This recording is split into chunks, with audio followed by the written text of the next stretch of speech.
প্রধানমন্ত্রী নরেন্দ্র মোদী আর তার চেলাদের অন্তরে রয়েছে সাগর মহাসাগর পরিমাণ ভয়। ওনারা কি করছে তা বলার সাহস ওনাদের নাই, কারণ ওনারা আসলে অন্যায়কারী, পাপী। ওনারা এই পাপ ঢাকার জন্যে পাপীরা করছে কি, অন্যদেরকে পাপী সাজাচ্ছে। চোরেরা চুরি করে কি করে, অন্যদেরকে চোর বলে, যাতে নিজেরা সাধু হিসাবে মানুষের মধ্যে থাকে। পাপীরা অন্ধ কাজে সাদাকে কালো বলাটা এদের কাছে খুব সহজ। নরেন্দ্র মোদী চিফ জাস্টিস প্রধান বিচারপতির বাড়ি গিয়েছিল গণেশ পূজা করতে। উনি একজন হিন্দু, পূজা করবে করুক, কোনো সমস্যা নাই। কিন্তু উনি পূজা ব্যবহার করছে ডাইরেক্ট রাজনীতিতে।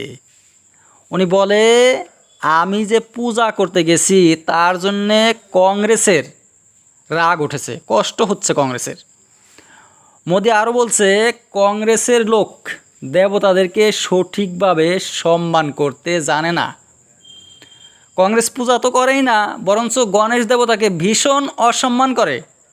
কর্ণাটকা, যেখানে কংগ্রেস সরকার রয়েছে, সেখানে গণেশ দেবতাকে পিছনে ফেলিয়ে দেওয়া হচ্ছে। এইটুকু বলেই মোদি শান্ত হয় নাই, চুপ হয় নাই মোদির মুখ। মোদি বলছে, কংগ্রেস ব্রিটিশদের মতো ভাগাভাগির রাজনীতি করে, ভেদভাবের রাজনীতি করে কংগ্রেস। ব্রিটিশের নিয়ম আছিল ভাগাভাগি, ডিভাইড অ্যান্ড রুল, ভাগ করো আর শাসন করো। সেই ব্রিটিশরা চলে গেছে, কিন্তু ভাগাভাগির রাজনীতি এখনও আছে ভারতে। এই রাজনীতি করছে ভাগাভাগির কংগ্রেস, বিজেপি নয়। কেমন কথাবার্তা! সারা দুনিয়া জানে ভেদভাবের রাজনীতি করে মোদি, হিমন্ত, যোগী, অমিত শাহ। সারা বিজেপির মাথা থেকে পা পর্যন্ত ভেদভাব, মুসলমানদের বিরুদ্ধে কাজ করে, মুসলমানদের বিরুদ্ধে কথা বলে হিন্দুদেরকে সন্তুষ্ট করতে। মোদির বিজেপি কি করে নাই মুসলমানদের বিরুদ্ধে? খ্রিস্টানদের বিরুদ্ধেও বলছে মোদির বড় বড় শিষ্য। কিন্তু মোদির সাহস দেখেন, বলছে সাধু হয়েছে বিজেপি আর কংগ্রেস করছে ভাগাভাগি। এই পাগলের কথা কে বিশ্বাস করবে?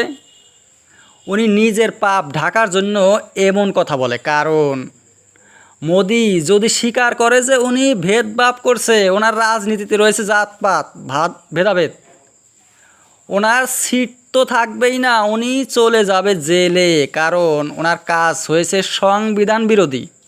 ভারতে যে সংবিধান রয়েছে সেটা হচ্ছে ধর্মনিরপেক্ষ, ভাগাভাগির রাজনীতি অনুমতি দেয় না। সংবিধানের কাছে সবাই সমান, হিন্দু, মুসলমান, খ্রিস্টান সব এক। কিন্তু মোদি এই ধরনের বলছে। সাধু লোকদের কিন্তু মিথ্যা কথা বলার প্রয়োজন হয় না।